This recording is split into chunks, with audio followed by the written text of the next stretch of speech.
天赋和根气是一回事吗？你身边一定有这样的人，学什么都快，干什么都行，别人苦练3年的东西，他3个月就会了。大家会说这人有天赋，然后你也一定听过另一种说法，佛门里讲一个人根气好，说六祖慧能是上上根气，一听金刚经就开悟了。这2个词听起来好像在说同一件事，有些人生下来就比别人强，但真的是这样吗？ Hello， 大家好，我是王立杰。今天我想把天赋和根气这2个概念拆开来看，一个来自西方心理学和遗传学，一个来自2500年前的佛学传统。他们看起来说的是同一件事，但拆到骨头里，你会发现他们测量的是完全不同的维度，而且更有意思的是，他们各自的盲区恰好是对方的地盘。先说天赋，天赋在西方的语境里最硬核的代表就是智商测试。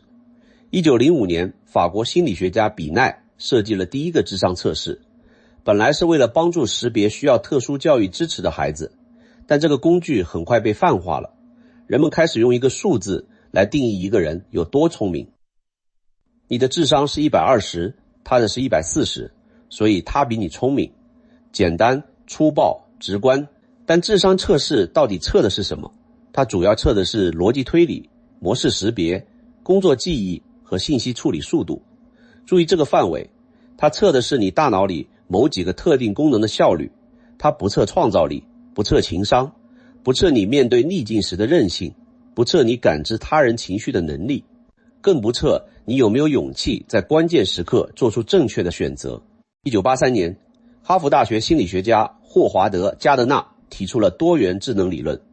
他认为人的智能不是单一的，而是多元的。他最初提出了7种，后来又补充到8种：语言智能、逻辑数学智能、空间智能、音乐智能、身体运动智能、人际智能、内省智能、自然观察智能。一个数学考不及格的孩子可能有极强的音乐天赋，一个不擅长社交的人可能有超凡的空间想象力。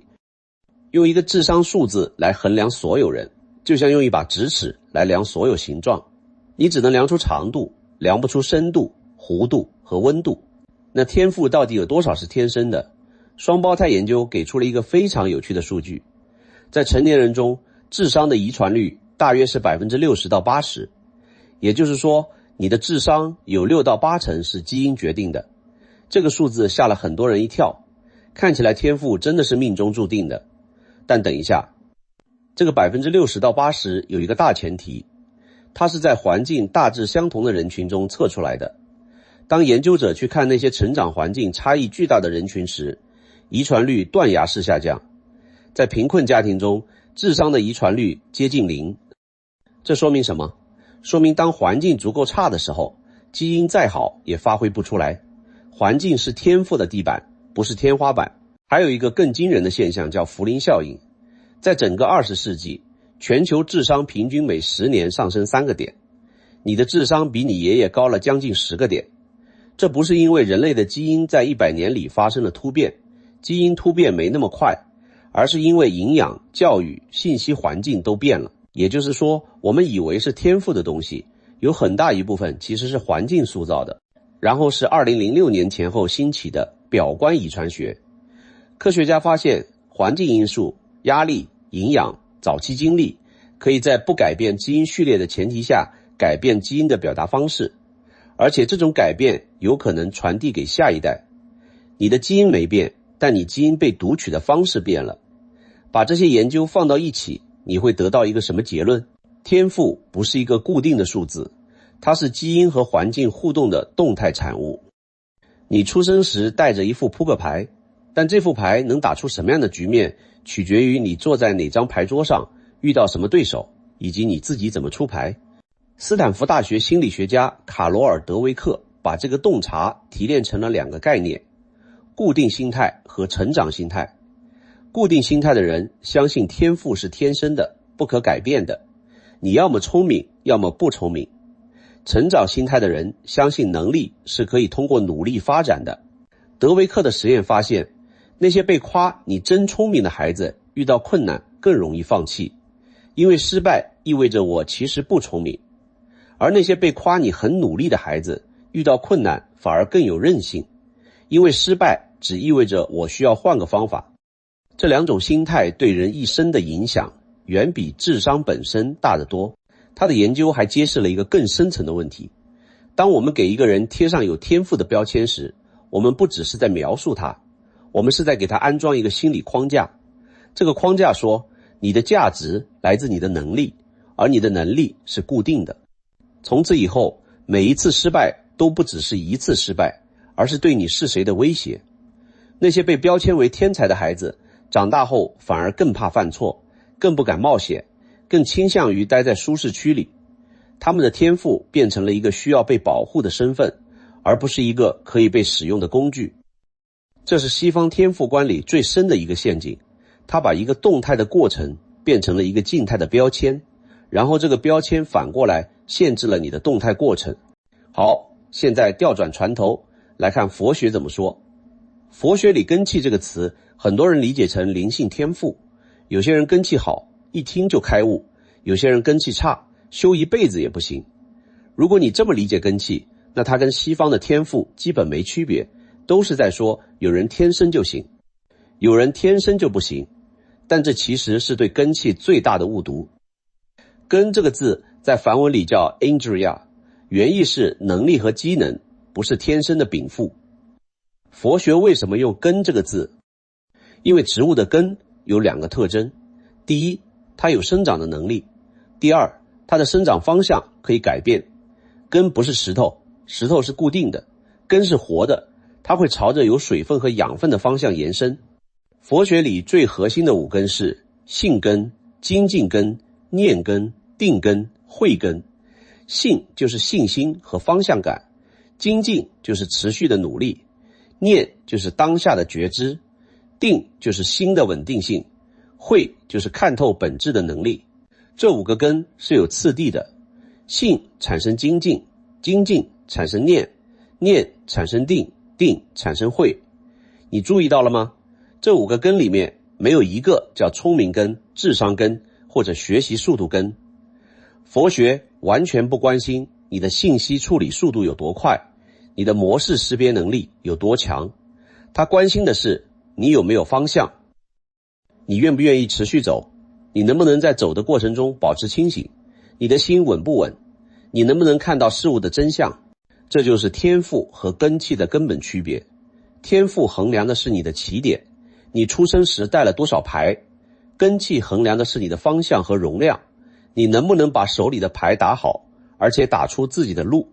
这个区别远比表面看起来的要大。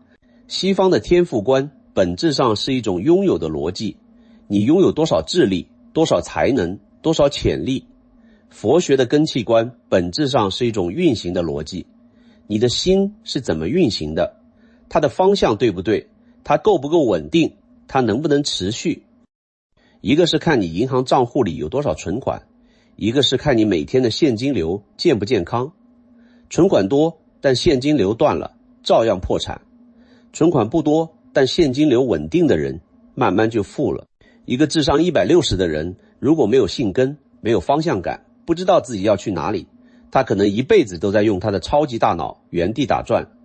你身边一定见过这种人，极其聪明，但始终找不到自己要做的事情，或者聪明到可以合理化自己的每一个逃避。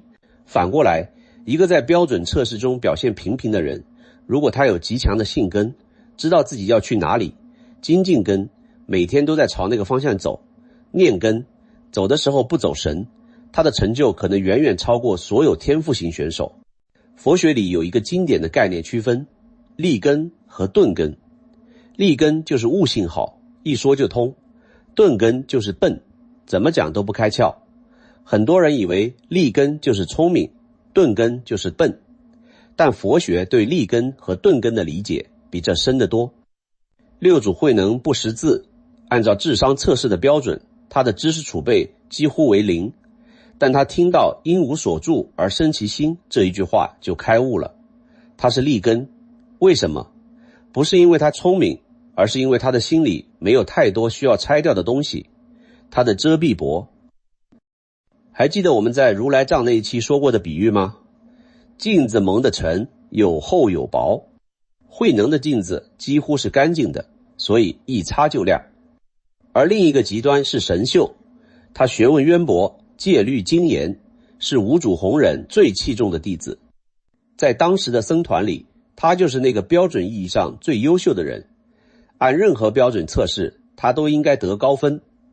但他写出来的偈子是时时勤拂拭，勿使惹尘埃，还在用力擦。他的天赋远高于慧能，但他的根气在这个特定问题上不如慧能。为什么？因为他的学识和身份恰恰成了他最后的遮蔽。他知道太多正确答案了，以至于没办法跳过答案，直接看见真相。知识是他的铠甲，也是他的牢笼。这是不是跟德维克的发现异曲同工？那些被标签为聪明的人，他们的聪明本身变成了一种执着，一种需要被保护的身份。而那些没有这个标签的人，反而更容易放下，更容易穿越。所以，如果你问我天赋和根气是一回事吗？我的回答是，他们不只是不一样，他们测量的是完全不同的维度。打一个比方，天赋是你车子的马力，引擎多大，加速多快；根气是你的方向盘和油门，你往哪儿开，你愿不愿意持续踩油门。马力大的车可以跑得很快，但如果方向盘乱打，或者根本不踩油门，它只是一辆停在车库里的好车。而一辆马力不大，但方向坚定，稳步行驶的车，最终可以到达任何地方。这两个概念各自的盲区也很清楚了。西方天赋观的盲区是什么？他太关注你有多少，不关注你朝哪走。他可以精确测量你的引擎马力，但对你要去哪里，你愿不愿意上路，他完全无感。你给一个找不到生命方向的人做智商测试，告诉他你智商150，然后呢？这个数字能帮他什么？根气概念的盲区是什么？它容易被曲解成另一种形式的天赋论。他根气好，所以能悟；我根气差，所以没戏。这恰恰把一个动态的、可培养的能力又变成了一个静态的标签。那佛学原本的意思不是这样。五根、性、静、念、定、慧，每一个都是可以训练的。根气不是命，是功夫。那最有意思的启发是什么？也许真正决定一个人能走多远的，既不是他的天赋有多高，也不是他的根气有多利，而是他能不能看清一件事。你以为是终点的东西，可能只是一面镜子。那些让你觉得我不行的标签，智商不够高，根气不够力，他们不是围墙，他们是你自己投射出来的影子。影子只在你背对光源的时候才存在，转过身，它就消失了。10000小时理论的提出者，心理学家埃里克森研究了几十年的专家表现后得出的结论，不是只要10000小时就行，那是后来被人误读的版本。他真正说的是，刻意练习的方向和质量远比时长重要。没有方向的练习，练10000小时也是原地踏步；有方向的练习，可能3000小时就能触达别人一辈子到不了的地方。佛学2500年前就在说同样的话，只不过他把刻意练习叫做精进，把练习方向叫做正见，把练习质量叫做正念。一个用实验室数据说话，一个用内观智慧说话，但他们的手指指向同一轮月亮。所以下次当有人问你，你觉得天赋重要还是努力重要的时候，你可以告诉他，这个问题本身就问错了。天赋和努力不是同一个维度上的两个端点。天赋描述的是你的硬件配置，努力描述的是你的运行方式，而根气，如果你愿意引入这第三个视角，描述的是你的操作系统。硬件再好，操作系统不对，也跑不出你想要的结果。硬件一般，但操作系统清晰稳定，反而能把每一点资源都用在刀刃上。而最好的消息是，硬件不太容易换，但操作系统是可以升级的。每一次你主动选择方向，而不是被惯性推着走；每一次你在困难面前没有放弃，而是换了个方法继续；每一次你在情绪风暴中找到了那一秒钟的清醒，你就已经在升级你的操作系统了。佛学管这个叫修行，心理学管这个叫成长，但不管你叫它什么，它指向同一件事，你不是一个固定的产品，你是一个正在运行的过程。我自己的体会也是这样。我做了10几年天使投资，见过无数创业者，那些最终走出来的人，很少是一开始最聪明的那个，也很少是起步资源最好的那个。他们往往有一个共同点，他们特别清楚自己要什么，而且被打倒了还能站起来。用佛学的话说，他们性根和精进根都很强。用心理学的话说，他们有成长心态和高水平的韧性。你叫他什么不重要，重要的是他指向同一种品质，方向明确，持续行动，不被挫折定义。所以下次当有人跟你说我没天赋的时候，也许可以换一个问题问他，你有根气吗？你知道自己要往哪走吗？你愿意在走不动的时候歇一歇，然后继续走吗？如果你的回答是，那天赋不天赋的真的没那么重要。你觉得在你的生命里，限制你的更多的是天赋还是根气？如果你有什么想法，我很好奇。我是王立杰，我们下期见。